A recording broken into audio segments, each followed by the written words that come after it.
오늘 말씀은 어제 말씀인 나병 환자가 정결하게 되는 방법에 대한 추가적인 그런 규례에 대한 설명입니다.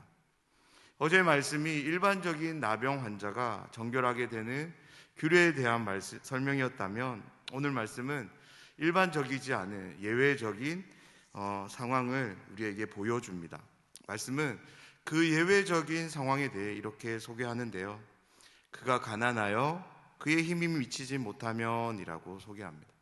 그렇습니다. 오늘 말씀은 나병 환자들 중에서 가난한 나병 환자들이 정결함을 받는 방법에 대한 말씀입니다. 저는 오늘 말씀을 통해서 여러분과 두 가지를 함께 생각해 보려 하는데요, 하나는 가난한 자를 허용하시며 그들에게 특별한 자비와 사랑을 베푸시는 하나님입니다. 그리고 또 다른 하나는 나병 환자의 정결함을 위해 하나님은 왜 오른쪽 귓부리와 오른쪽 엄지손가락과 그리고 오른쪽 엄지발가락에 피와 기름을 바르게 하셨을까입니다. 이 말씀을 통해 우리에게 주실 은혜를 기대하며 함께 말씀을 나누도록 하겠습니다. 21절 첫 부분에 한글 성경에는 번역되어 있지 않지만 히브리어 원문과 영어 성경은 그러나 혹은 하지만이라는 단어로 시작됩니다. 그리고 그 다음에 만약, 만일이라는 조건절로 이제 나오는데요, 20절까지의 내용이 무엇이었습니까? 나병에 걸린 사람이 나은 이후 정결해질 수 있는 방법에 대한 말씀이었습니다. 나병에 걸린 사람이 정결함을 받기 위해서는 진영 밖에서 제사장의 진단이 필요했습니다. 제사장의 진단을 통해 나음이 입증되면 그는 하나님께 제물을 가지고 나와 제사를 드려야 됐는데요, 무려 4번의 제사를 드려야 했습니다.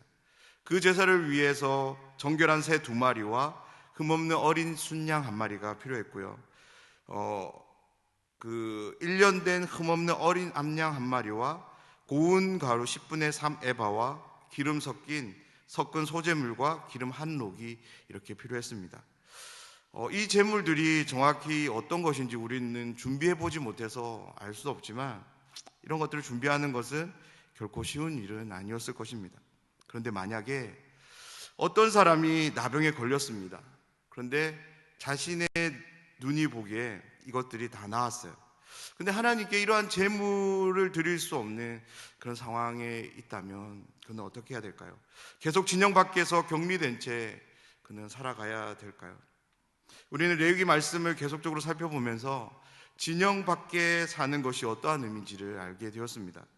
진영 밖에 사는 것은 단순히 그냥 진영과 조금 떨어진 그런 한적한 곳에 살아가는 것이 아니라 하나님의 언약 공동체에서 벗어난 삶을 사는 것입니다. 다시 말해서 하나님께 제사하지 못하는 그런 삶입니다.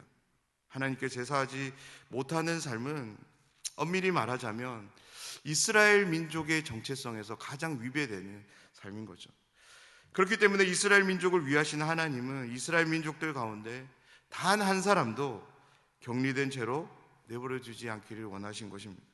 다시금 그들이 진영 안으로 돌아와서 하나님의 언약적 관계를 회복하고 하나님과 함께 하는 그 길을 열어두시는데요, 오늘 말씀은 가난하다고 해서 그의 힘이 미치지 못한다고 해서 이러한 회복의 길로 나아가지 못하는 상황이 일어나지 않도록 하시는 하나님의 놀라운 사랑이, 특별한 자비가 담겨져 있는 말씀입니다. 사랑하는 여러분, 우리가 레위기를 통해서 특별히 오늘 말씀을 통해 만나게 되는 하나님은 우리의 입장과 처지를 살피시는 하나님이십니다. 나병은 모든 병이 그러했지만 나병 역시 이스라엘 민족에게 있어서 어느 누구나 걸릴 수 있는 질병이었습니다. 다시 말해서 나병으로부터 자유로운 사람은 아무도 없었던 거죠. 우리는 앞선 설교를 통해서 나병이 그냥 한센병이 아니라 피부병이라는 것을 알았습니다. 오늘날 코로나 경우로 한번 우리가 생각해 보면 좋을 것 같아요. 코로나 확진은 남녀노소를 가리지 않습니다. 부자라고 해서 안 걸리고 가난하다고 해서 꼭 걸려야 되는 그런 질병이 아닙니다. 오늘날 우리들 중에 어느 누구도 이 코로나19 가운데 자유로운 사람이 없습니다. 이 당시 피부병 또한 그러했을 것입니다. 누구나 걸릴 수 있었습니다. 그리고 일정 기간 격리됨을 통해서 어느 누구도 나을 수 있었습니다. 만약 오늘 말씀이 없었다면, 하나님의 이 특별한 자비가 이스라엘 민족과 함께 하지 않았다면 나음을 입었음에도 불구하고 여전히 진영 안으로 들어오지 못하는 그런 상황이 발생했을 것입니다. 하지만 오늘 이 예외적인 말씀을 주심을 통해서 가난한 사람, 그의 힘이 미치지 못하는 사람들일지라도 다시금 진영 안으로 돌아올 수 있는 길이 열린 것입니다. 사랑하는 여러분, 하나님은 우리의 입장과 처지, 형편과 상황을 살피시는 하나님이십니다. 우리의 가난함을, 우리의 힘이 미치지 못하는 것을 외면하지 않으시는 분이십니다. 하나님은 이스라엘 민족이, 그리고 오늘날 모든 신자들이 하나님과의 거룩함을, 하나님과의 관계, 특별히 언약적 관계를 계속적으로 유지해 갈 수 있도록 철저히 그들의 입장에서 우리들의 입장이 되어주셔서 우리의 삶을 인도해 가시는 분이신 것을 오늘 말씀을 통해서 우리는 보게 됩니다. 그런 점에서 우리에게 한 가지 믿음이 생겨나는데요, 그것은 하나님을 향한 신뢰입니다. 하나님은 우리가 신뢰하실 만한 분이십니다. 하나님은 우리를 아십니다. 얼마나 아실까요? 예수님은 제자들에게 하나님에 대해 이렇게 말씀합니다. 너희에게는 머리털까지 다 세신 바 되었다고. 하나님은 가난한 자를 결코 외면하지 않으십니다. 그들에게도 동일한 회복의 길을 열어주시는데요, 이러한 하나님이 지금도 우리와 함께하고 계심을 믿습니다. 두 번째로, 하나님은 왜 나음을 입은 사람에게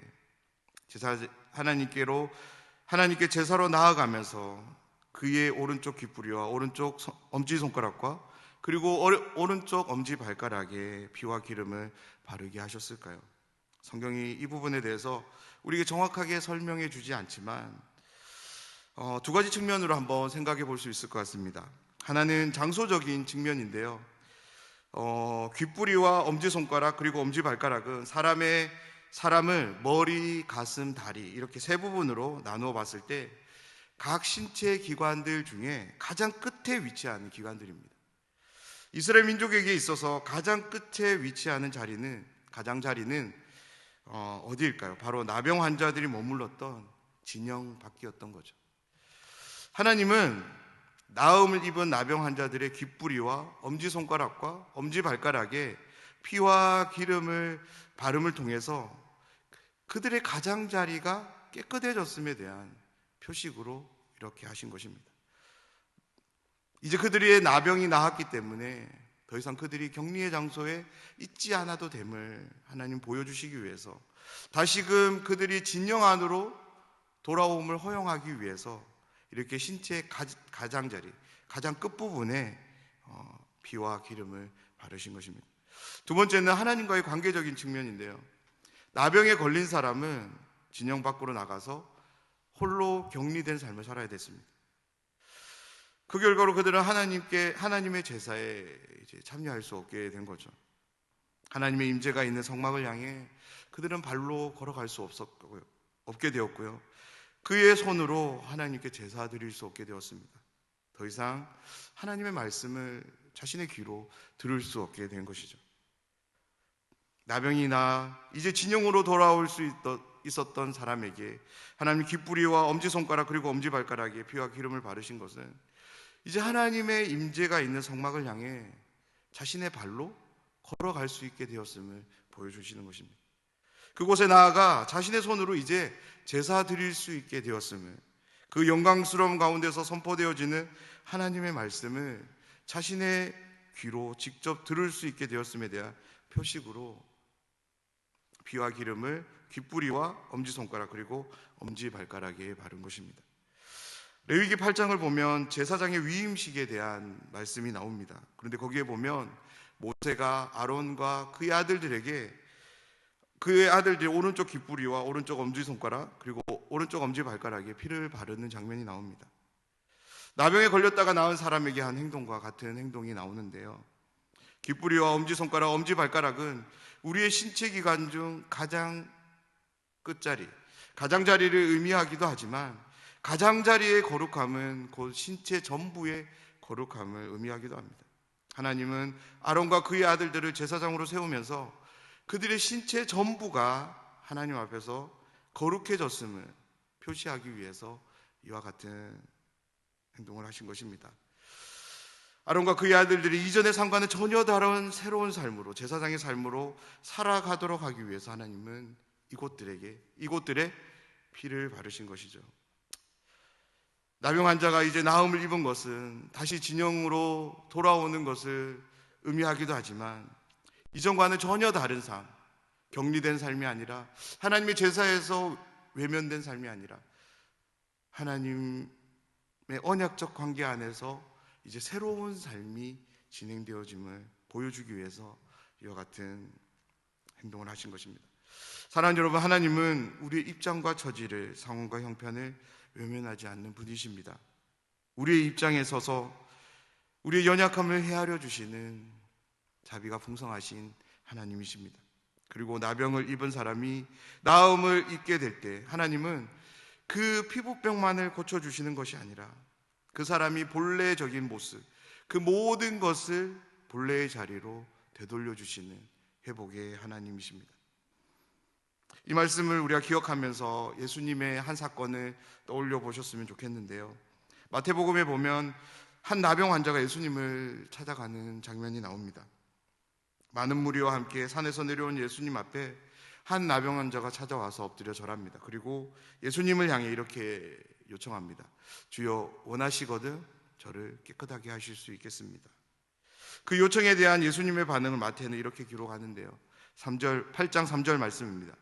예수께서 손을 내밀어 그에게 대시며 이르시되 내가 원하노니 깨끗함을 받으라 하시니 즉시 그의 나병이 깨끗하여진지라. 아멘. 사랑하는 여러분, 저는 이 말씀을 보면서 나병 환자가 예수님으로부터 나음을 입은 것도 놀라운 사건이지만 나병 환자의 몸에 예수님이 손을 대시는 이 장면이 더욱더 놀라운 사건으로 다가옵니다. 왜냐하면 나병 환자의 몸에 손을 대는 것은 유대인으로서는 결코 할 수 없는 행동이었기 때문입니다. 더군다나 예수님 곁에 수많은 무리가 함께 했습니다. 그들이 보는 가운데 나병 환자의 몸에 손을 대는 것은 정말이지 가당찮은 행동입니다. 만약에 예수님이 유대인이 아니라면, 율법을 모른다면 어쩌면 그렇게 했을지도 모르겠습니다. 하지만 율법을 온전히 알고 있었기에 예수님은 어떤 분이십니까? 하나님이십니다. 모세에게 율법을 수여하신 하나님이십니다. 그럼에도 불구하고 나병 환자의 몸에 손을 대었다는 것은 굉장히 의도가 있는 행동인 것이죠. 예수님은 나병 환자를 고쳐주기 위해서 그런 행동을 하지 않으셔도 충분한 분이십니다. 말씀으로만으로도 그 나병을 깨끗게 하실 수 있는 분이십니다. 하지만 예수님은 손을 내미셨고 그에게 대셨습니다. 예수님을 통해 그는 깨끗함을 얻습니다. 예수님의 정함이 그 부정함을 삼켰고 정함으로 바꾸셨습니다. 사랑하는 여러분, 오늘 말씀처럼 먼저 우리들도 다른 누군가의 연약함을 헤아릴 수 있는 사람이 되었으면 좋겠습니다. 마치 하나님이 가난한 자를 헤아려셔서 그들에게 특별한 자비의 방법을 허용하셨던 것처럼 우리도 함께하는 누군가의 그 연약함을 헤아릴 수 있는 마음이 우리에게 있기를 원합니다. 예수님이 왜 나병 환자에게 손을 내미셨고 그를 만지셨을까요? 그를 헤아려 주셨기 때문에 예수님 많은 사람들이 보고 있었지만 정말 불가한 그 행동을 서슴지 않으셨습니다. 오늘 하루 예수님을 기억하며 우리의 삶이 예수님과 같은 삶을 살아가기를 소망합니다. 어제까지만 해도 우리에게 금기시 되었던 그 행동이 오늘 예수님의 그 모습을 힘입어 예수님처럼 그렇게 나아가기를 소망하는데요. 특별히 죄로 더럽혀진 이 세상을 향함에 있어서 작은 예수가 되어서 우리에게 주신 하나님의 마음과 정결함을 가지고 무엇보다 예수님이 보여주신 그 삶의 태도를 붙잡고 그렇게 나아가서 정결케 하는 그런 역사를 만들어가는 우리의 삶이 되기를 주님의 이름으로 축원합니다. 함께